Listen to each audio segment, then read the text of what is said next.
Hello, and welcome to the Global Intelligence Weekly Wrap-Up for the week ending June 7th, 2024. I'm your host, Neil Bisson, a retired intelligence officer with the Canadian Security Intelligence Service and the Director of Global Intelligence Knowledge Network. Each week, I dive into the headlines and provide insights on issues related to national security, foreign interference, espionage, and terrorism. Before I dive into today's stories, I want to remind you that your support is crucial in helping me to continue to bring you high-quality, insightful content. If you enjoy the podcast, please visit the website at globalintelligenceknowledgenetwork.com. There, you can find a wealth of information, explore articles and blogs, and check out my media appearances and dossiers on foreign and domestic intelligence services. I also have a YouTube channel, Inside Intelligence GIKN, where you can watch videos on various intelligence topics, including cryptocurrency and terrorism, situational awareness, ghouling, and our multi-part series on killer spies, the dark side of intelligence. Be sure to subscribe so you don't miss any opportunities. Additionally, I co-host another podcast called Spies Like Us with retired intelligence professionals Al Tredenik and Phil Gursky. We discuss current topics surrounding intelligence environment in Canada and abroad. It's a fascinating listen, and I encourage you to check it out. And don't forget to subscribe to the Global Intelligence Weekly Wrap-Up on Spotify, YouTube, Apple Podcasts, or simply ask your smart speaker to play it. If you enjoy the content, please leave a comment, give us a rating, and share with others. Your feedback and support help keep the lights on and the information flowing. You can also support the show by becoming a supporter at buzzsprout.com/2336717/support. Your contributions make a big difference and help ensure we can continue to bring you these important insights. Links to all platforms are mentioned and resources are included in the text of this podcast. Thank you for your support. Now let's dive into this week's episode of Global Intelligence Weekly Wrap-Up. Our first set of stories deals with the Bombshell report released by the National Security and Intelligence Committee of Parliamentarians, or NSICOP. This report revealed disturbing details about Canadian politicians' involvement in foreign interference operations. I've had a chance to review the report. I'm providing a breakdown of what it means. The report outlines significant activities of foreign states, particularly the People's Republic of China, or the PRC, and India, in influencing Canadian politics. Key events date back to the early 2010s, with a notable surge in activities during the 2019 federal election. These efforts have involved clandestine networks compromising Canadian ethno-cultural community leaders, political staffers, and even candidates. The main takeaway here is the sophisticated and persistent nature of these operations. Foreign interference isn't a new phenomenon. Similar patterns have been observed in other democratic countries, with foreign states leveraging financial influence, political pressure, and cyber tactics to sway outcomes. In Canada, the People's Republic of China long-term strategy of embedding influence through economic and social channels is particularly concerning, mirroring tactics seen in Australia and the United States. The report includes chilling case studies, such as Member of Parliament maintaining a relationship with a foreign intelligence officer, and political staffers unknowingly aiding the foreign interest. From my perspective, these findings highlight the critical need for better counterintelligence measures and robust legislative frameworks to protect our democratic institutions. To wrap up, the special report on foreign interference underscores a pressing threat to our national security.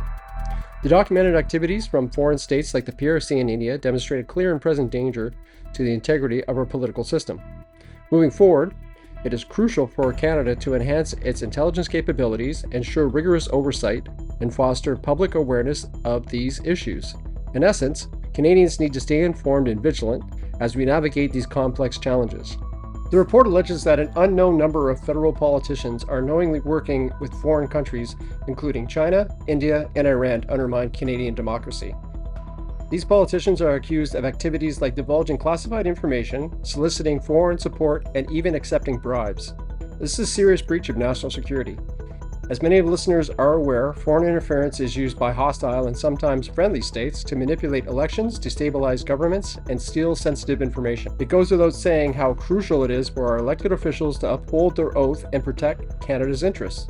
However, according to information released in this report, that doesn't seem to be what's going on here in Canada. This isn't the first time concerns about foreign interference have been raised in Canada. In 2022, reports surfaced about China's attempts to influence the 2019 nomination contest in Don Valley North. The NSICOP report confirms these suspicions, stating that China's interference successfully impacted the nomination outcome. This is concerning because the party's nominations are often seen as a stepping stone to winning a parliamentary seat. If foreign actors can manipulate nominations, they can effectively influence who gets elected. The report does not identify the politicians involved, but NSICOP Chair David McGuinty suggests the RCMP might be investigating. He also highlights the government's initial reluctance to address the issue seriously. The NSICOP report paints a disturbing picture of foreign interference in Canadian politics. While the government has taken steps like creating a foreign agent registry, there is still a long way to go. Canada needs stronger legislation, better intelligence sharing, and a clear understanding of the foreign interference threat. From an intelligence professional's perspective, the report invokes a lot of internal discussion. Information is the resource that is transformed into intelligence. Like any resource, there are categories and grades of reliability, validity, and cooperation. Just because someone speaks to an intelligence officer or a law enforcement officer, this doesn't mean that the information is valid or reliable. Having said that, I would be shocked if NSICOP provided a 94-page report which accuses parliamentarians of colluding with foreign governments both wittingly and semi-wittingly, as well as meeting with known intelligence officers from foreign states and providing classified information to them, if there wasn't some form of deeper dive into the validity of the reporting used in the report. If this is the case, then NSICOP needs to have staff members who can interpret intelligence reports to better guide them on separating speculative intelligence from validated and reliable source-reported intelligence. This issue was also reported on in the Global News article entitled, "No Answers on Whether Alleged Colluding Parliamentarians Can Run Again." According to the article, the Federal National Security Committee of Parliamentarians has uncovered that several politicians have wittingly participated in foreign interference schemes. These allegations include revealing state secrets and accepting money or favors from diplomats. One of the most severe accusations involves a parliamentarian passing confidential government information to a known intelligence officer of a foreign state. From an intelligence standpoint, this situation underscores the ongoing threat of foreign interference in democratic institutions. The involvement of elected officials in such schemes not only compromises national security, but also undermines public trust in the political system. The ambiguity surrounding whether these individuals will be allowed to run in future elections further complicates the matter, raising questions about accountability and transparency. The article highlights that the committee, chaired by Liberal MP David McGuinty, is constrained by Security of Information Act, preventing the disclosure of specific identities involved in these allegations. This legal constraint has led to frustration and speculation among other parliamentarians and the public. This issue is not unique to Canada. Similar cases of foreign interference have been reported in other Five Eyes countries, emphasizing a global trend where foreign entities attempt to influence political processes. The challenge lies in balancing national security concerns with the need for public transparency and accountability. The report has sparked calls for action from various political parties. For instance, Toronto Liberal MP Nathan Erskine-Smith emphasized the need for due process and the importance of naming individuals involved in these activities to ensure accountability. Deputy Prime Minister Chrystia Freeland acknowledged the seriousness of the allegations but did not provide specifics of the internal follow-up. Public Safety Minister Dominic LeBlanc, who oversees the foreign interference file, also expressed disagreements with certain elements of the report but withheld details citing national security concerns. This response has drawn criticism for the lack of clarity and decisive action. The revelation of federal politicians allegedly colluding with foreign states highlights a critical national security issue that demands immediate attention. The lack of transparency and clear answers on whether these individuals will face consequences or be allowed to run in future elections raises serious concerns about the integrity of Canada's political system. As intelligence professionals and citizens, it's imperative to stay informed and advocate for robust measures to protect our democratic institutions from foreign interference. The NSICOP report is significant because it underscores the pervasive threat of foreign interference in our political system. It highlights how foreign adversaries aim not just to influence specific politicians, but to erode trust in our democratic institutions as a whole. To provide some context, this isn't the first time such alarms have been raised. Back in 2010, Richard Fadden, the then director of CSIS, warned that several municipal and provincial politicians in Canada were under the influence of foreign governments. His warnings were met with criticisms and demands for his resignation. Now, more than a decade later, the NSICOP report echoes these concerns, suggesting that the threat of foreign influence has not only persisted, but potentially worsened. The report includes insights from various intelligence services emphasizing the complexity and severity of these allegations. It's important to note that NSICOP's chair, MP David McGuinty, has stated that the committee disclosed everything it could, and it's now up to law enforcement to decide on further action. This places a significant burden on law enforcement and parliamentarians to take these allegations seriously and act accordingly. The report has sounded a critical alarm about foreign interference in Canadian politics. The key question now is whether the parliamentarians and political parties are capable of investigating themselves, or if we need more robust, independent mechanisms to protect our democracy. The future implications are profound, as this report could either spur significant reforms or deepen public cynicism about the integrity of our political system. According to reporting in our next story, the RCMP has acknowledged the NSICOP report on foreign interference. The RCMP has confirmed that it is aware of a broad range of intelligence concerning the allegations and is actively investigating foreign interference in Canada, including matters intersecting with democratic institutions. The RCMP statement underscores the complexity of transforming intelligence gathered by agencies like CSIS into actionable evidence that can lead to criminal charges. This transformation is fraught with challenges, including protecting classified information and intelligence method in judicial processes. The RCMP's cautious approach to publicly disclosing ongoing investigations. Public Safety Minister Dominic LeBlanc and other officials have emphasized the need to handle intelligence information responsibly, balancing transparency with national security concerns. In this article, Conservative MP Michael Chong, who has himself been targeted by foreign interference, expressed disbelief that the duty of parliamentarians to serve Canada, not foreign states, needs reiteration. This sentiment reflects the deepening concerns about the integrity of our political institutions. The RCMP's acknowledgement of intelligence related to foreign interference involving parliamentarians demonstrates the ongoing and serious nature of this threat. The key challenge remains translating intelligence into prosecutable evidence while safeguarding sensitive sources and methods. As the situation develops, it will be crucial for both law enforcement and parliamentarians to address these allegations transparently and effectively to maintain public trust in our democratic institutions. In yet another global news article, the director of CSIS weighed in on the topic of foreign interference in parliamentarians and a news story entitled, "Can Alleged Parliamentarian Colluders Face Consequences?" CSIS chief weighs in.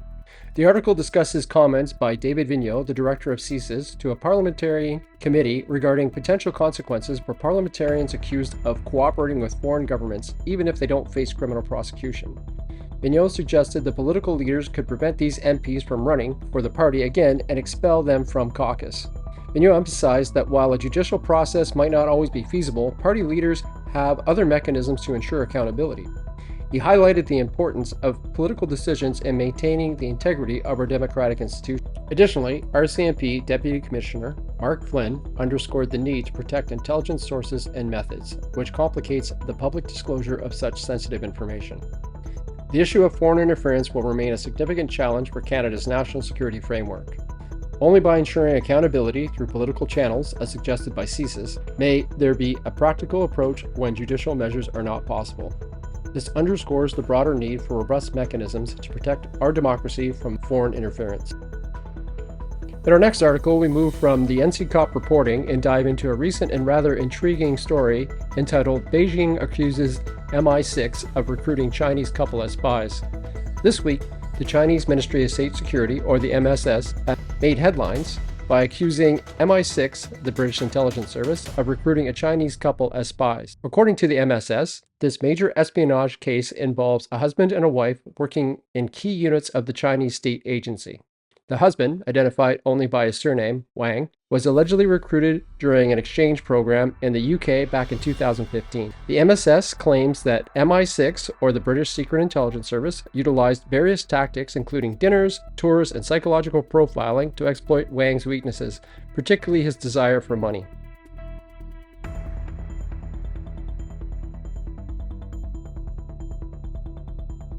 Eventually, Wang was persuaded to spy for the UK, and through him, MI6 also recruited his wife, Zhou. The MSS has not disclosed whether the couple has been detained or charged, but the case is under further investigation. This accusation follows several recent high-profile espionage cases involving Chinese nationals in Europe, underscoring a growing trend of espionage-related tensions between China and Western nations. To provide some context, this isn't an isolated incident. For the past few years, we've seen a series of allegations and arrests involving Chinese espionage activities in the UK, Germany, and Belgium. For instance, in January, the MSS accused MI6 of recruiting a national from a third unnamed country to spy on China. More recently, 3 men in the UK were charged with assisting the Hong Kong Intelligence Service, and 2 UK nationals were arrested on accusations of providing information to China. Similarly, in Germany, a married couple and another individual were arrested for allegedly passing military knowledge to Chinese authorities in exchange for money. These incidences highlight a broader pattern of increasing espionage activities and accusations between China and Western nations, reflecting deepening mistrust and strategic rivalry. This case underscores the sophisticated methods used by intelligence agencies to recruit assets, often exploiting personal vulnerabilities such as financial difficulties, political beliefs, or other weaknesses. It also reflects the ongoing and intensifying espionage battles between major global powers. For China, publicizing such cases through its state media and social media accounts like WeChat serves multiple purposes: deterring potential spies, promoting internal vigilance, and shaping public perception of foreign threats. This incident is indicative of retaliatory actions by the CCP. Similar to the arrest and detention of Michael Spavor and Michael Kohlberg in retaliation for Canada placing Meng Wanzhou under house arrest to face charges in the States. However, in this case, it is 2 Chinese citizens who are being accused of espionage activities within 1 week of the UK placing similar charges against 3 UK suspects. To summarize, the accusations against MI6 by China's MSS is a clear indicator of the persistent and complex nature of global espionage activities. It also highlights the heightened state of alert and the ongoing intelligence wars between China and Western nations. The next story deals with the world of e-commerce and potential privacy concerns surrounding a popular new app, Temu. Temu is an app offering rock-bottom prices on everything from clothes to electronics, and it has skyrocketed in popularity. But with that success comes a growing chorus of concerns from privacy experts and lawyers. 2 class action lawsuits in the US and one in Quebec allege the app collects far more data than it needs and may be sharing it with third parties. Temu is a subsidiary of PDD Holdings, a Chinese multinational commerce group. The Chinese connection raises red flags for some, given the potential for the Chinese government to access user data. The lawsuits and privacy experts argue that Temu collects data beyond what's necessary for the app's functionality. They point to features like accessing photos, messages, and contacts as evidence of this overreach. Temu, on the other hand, denies these allegations, claiming they only collect the minimum information necessary and prioritize users' privacy. A report by Grizzly Research compared Temu to TikTok, another Chinese-owned app that many are familiar with and is facing national security concern. The report called Temu spyware and claimed it could access more data than users realize. Temu refutes these claims, pointing to its presence on reputable app stores like Google Play and Apple App Store, which have security measures in place. So now we ask ourselves, why is this important? The experts warn that even seemingly innocuous data points, when aggregated, can create a detailed profile of a user. This data could be used for targeted advertising or even sold to third parties.